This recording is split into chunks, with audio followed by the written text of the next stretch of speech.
Қайырлы күн баршаларыңызға. Құран кәрімде Алла тағаланың ұлы сөздері, қасиетті Құран кәрімде адамзат баласына көл көсер нығметтер беріп, жер бетіндегі халал мен харам нәрселердің ара жігінін айырып көрсеткен. Алла пендесі үшін нені халал десе, ол сырда қайыр мен хикмет бар.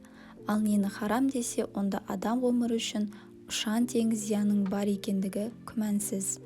Осы турасында Бақара сүресінің 160 аятында былай деп түсіндіреді: Әй адамдар, жер бетіндегі нәрселердің халал әрі тазасын жеңдер делінген.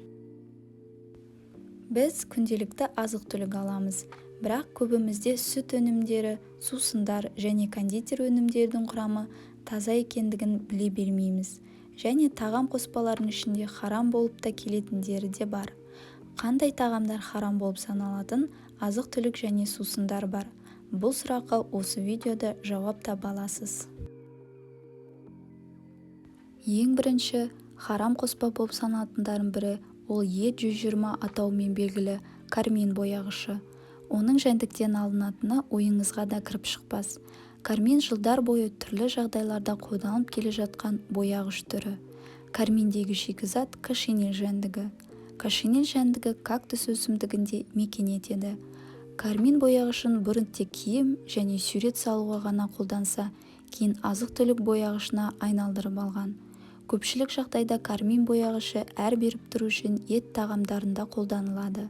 Сонымен қатар Е120 қоспасын ірімшік, сүт тағамдары, мармелад және кондитерлік өнімдермен балмұздақ, кетчуп, соус, қыша, алкогольсіз және алкогольді шараптардан кездестіруге болады. Кармин бояғышы қосылған тағам сусындар әдетте шие, таңқурай, құлпынай және жидек дәмімен болады. Кармин бояғышы бар күнделікті дүкенде көріп жүрген азық-түлік қоспаларында да кездеседі. Солардың бірі мыналар.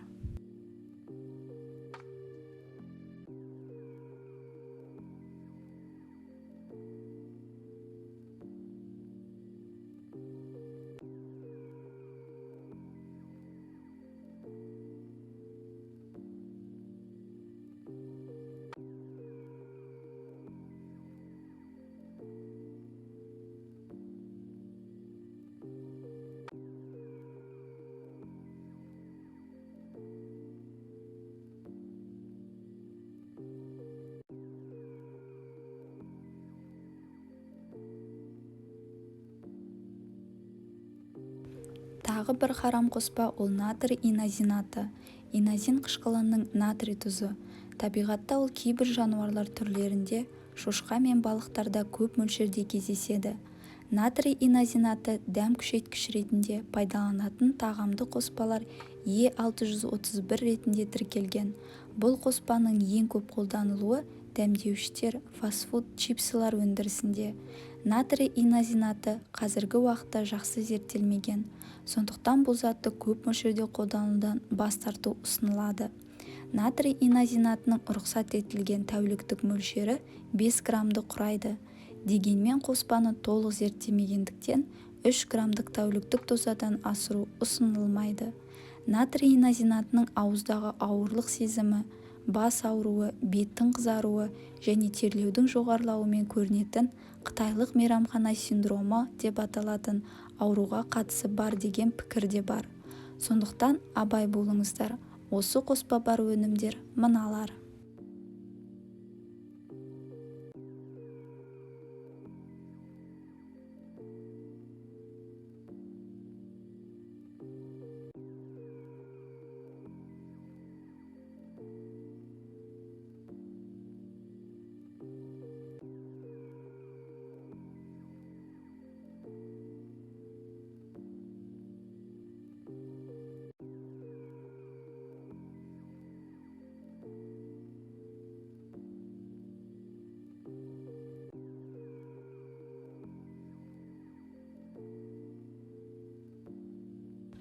Міне, осындай харам тағамдарды күнделікті кездестіруге болады. Бұл видеода тек кейбір түрлері ғана келтірілген. Сондықтан болашақта азық-түліктердің құрамына мән беріп, халал өнім алуға тырысыңыздар. Осы видеомен достарыңызбен бөлісіңіздер, олар да біліп жүрсін. сіздермен болған топ деректер каналға жазылып лайк басуды ұмытпаңыздар.